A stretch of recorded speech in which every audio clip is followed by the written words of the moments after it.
The Hindustan gadget के special report में आप सबका स्वागत है। इंडिया में कोरोना वायरस के केसेस में हालिया गैर मामूली इजाफे को मद्देनजर रखते हुए सऊदी अरब ने एक बार फिर हिंदुस्तान को कोरोना से लड़ने के लिए मजीद इमदाद फराहम करने का ऐलान किया है।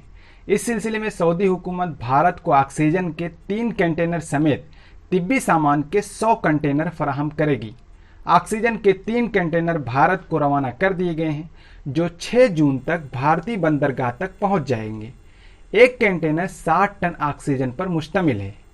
आने वाले हफ्तों के दौरान सऊदी अरब ने इंसानी हमदर्दी के जज्बे के तहत भारत को 100 कंटेनर तिब्बी सामान और वबा से लड़ने के लिए ज़रूरी अशिया भेजेंगे। इस इमदादी मिशन का मकसद दोस्त ममालिक को वबा से लड़ने में मदद फराहम करना है। भारतीय वजीर पेट्रोलियम धर्मेंद्र प्रधान ने अपने ट्विटर अकाउंट पर पोस्ट करदा एक बयान में सऊदी हुकूमत की तरफ से तिब्बी इमदाद की फराहमी पर अर्रियाज का शुक्रिया अदा किया है। उनका कहना है कि मुहलिक कोरोना वबा से निमटने में मदद के हवाले से सऊदी अरब की तरफ से इमदाद अर्रियाज की भारत के लिए मुखलिसाना सोच की अक्कासी करता है। उन्होंने कहा कि भारत सऊदी अरब की तरफ से फराहम की जाने वाली इमदाद को कदर की निगाह से देखता है।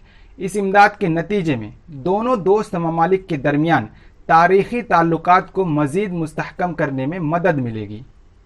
आज तक के लिए इतना ही। देश और दुनिया की और खबरों को जानने के लिए हमारे साथ जुड़े रहें। अगर आप हमारी वीडियो यूट्यूब पर देख रहे हैं तो हमारे चैनल को सब्सक्राइब करें, और अगर फेसबुक पर देख रहे हैं तो हमारे पेज को लाइक करना न भूलें।